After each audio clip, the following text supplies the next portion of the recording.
Hello guys, ഞാനിന്ന് എൻ്റെ ലൈഫിലെ ഒരു ചെറിയ സംഭവം ഷെയർ ചെയ്യാൻ വേണ്ടിയിട്ടാണ് വന്നിട്ടുള്ളത്.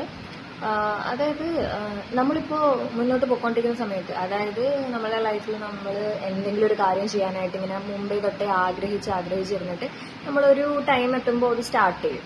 അങ്ങനെ സ്റ്റാർട്ട് ചെയ്ത് നമ്മൾ പോകുമ്പോഴായിരിക്കും കുറേ ആൾക്കാർ നമ്മളെ സപ്പോർട്ട് ചെയ്യാനുണ്ടായിരിക്കും. പക്ഷേ ഈ സപ്പോർട്ട് ചെയ്യുന്ന ആൾക്കാരൊന്നും നമുക്ക് പേഴ്സണലി അറിയുന്ന ആൾക്കാരാകണമെന്നില്ല. മേ ബി അവരൊക്കെ സ്ട്രേഞ്ചേഴ്സ് ആയിരിക്കാം, അല്ലെങ്കിൽ നമുക്ക് അറിയുന്ന ആൾക്കാർ തന്നെ ആയിരിക്കത്തില്ല. മേ ബി ഇൻസ്റ്റഗ്രാമിൽ ഒരു പോസ്റ്റ് അല്ലെങ്കിൽ ഒരു റീൽ ഇടുമ്പോൾ തന്നെ നമുക്ക് മനസ്സിലാവും നമ്മളെ അറിയുന്നവരൊക്കെ കമന്റ് ചെയ്യൂല, ലൈക്ക് ചെയ്യൂല, അവരൊക്കെ ജസ്റ്റ് ഇങ്ങനെ കണ്ടിട്ട് പോകും. സ്റ്റോറി ഇട്ടാൽ തന്നെ നമുക്ക് അറിയാൻ പറ്റും ആരൊക്കെ കണ്ടു, ആരൊക്കെ ലൈക്ക് ചെയ്തു. പക്ഷേ അതേസമയം നമുക്ക് അറിഞ്ഞുകൂടാത്ത ആൾക്കാർ നമുക്ക് ഭയങ്കര ഇൻസ്പിറേഷൻ തരുന്ന കാര്യങ്ങളൊക്കെ ചെയ്യും.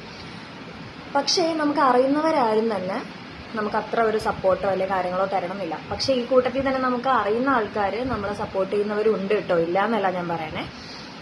അപ്പം നമ്മൾ മനസ്സിലാക്കേണ്ട ഒരു കാര്യം എന്ന് പറഞ്ഞു കഴിഞ്ഞാൽ, നമുക്ക് സപ്പോർട്ട് ചെയ്യുന്നവരെ നമ്മളെപ്പോഴും മനസ്സിലാക്കുക, കൂടെ നിർത്തുക. അതേസമയം നമുക്ക് ഈ സപ്പോർട്ട് കാര്യങ്ങളൊന്നും ഇല്ലാത്ത ആൾക്കാരെ നമ്മൾ മനസ്സിലാക്കുക, നമ്മളിതെല്ലാം ഓർത്ത് വെച്ചിരിക്കുക.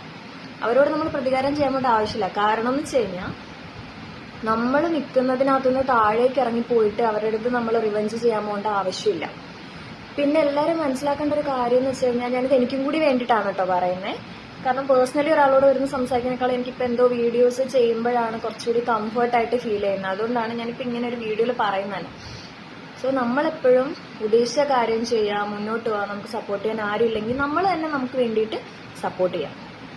എന്നിട്ട് നമ്മൾ മുന്നോട്ട് പോകുന്ന ഓരോ നിമിഷവും നമ്മളുടെ അച്ചീവ്മെന്റ്സ് ആണ്. അത് നമ്മൾ ഓരോ നിമിഷവും നമ്മളുടെ കാര്യങ്ങൾക്ക് വേണ്ടിയിട്ട് എന്താ പറയുക, നമ്മൾ എന്തിനു വേണ്ടിയാണോ നമ്മൾ പ്രയത്നിക്കുന്നത് അതിലെത്താൻ വേണ്ടിയിട്ട് നമ്മൾ ഫോക്കസ് ചെയ്യുക, നമ്മുടെ കാര്യങ്ങൾ നമ്മൾ ചെയ്യുക, മുന്നോട്ട് പോവുക. ഈ എന്താ പറയുക, വിജയ്ക്കുട്ടി സ്റ്റോറി പറയുന്നത് പോലെ ഓരോരുത്തരെ കല്ലെറിഞ്ഞുകൊണ്ടിരിക്കും, നദിയുടെ പാട്ടിനൊഴുകി പോകും എന്ന് പറയുന്ന പോലെ നമ്മളുടെ കാര്യം നോക്കി നമ്മൾ പൊയ്ക്കൊണ്ടിരിക്കുക.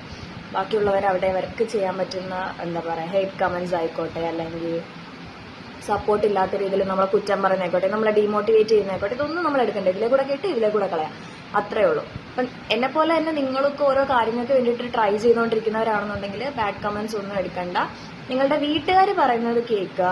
നിങ്ങളുടെ ബെസ്റ്റ് ഫ്രണ്ട്സ്, നിങ്ങളുടെ നല്ലതിന് വേണ്ടിയിട്ട് ആഗ്രഹിക്കുന്ന ആൾക്കാരുണ്ടാവും. അവർ നിങ്ങൾക്ക് എന്താണ് ശരി എന്താണ് തെറ്റെന്ന് പറഞ്ഞു തരുന്നുണ്ടാവും. അവരുടെ ഒപ്പീനിയൻസ് കേൾക്കുക. എന്നിട്ട് ഫൈനൽ ഡിസിഷൻ എപ്പോഴും നിങ്ങളുടെ തന്നെ ആയിരിക്കണം. ഓക്കെ, ടാറ്റാ.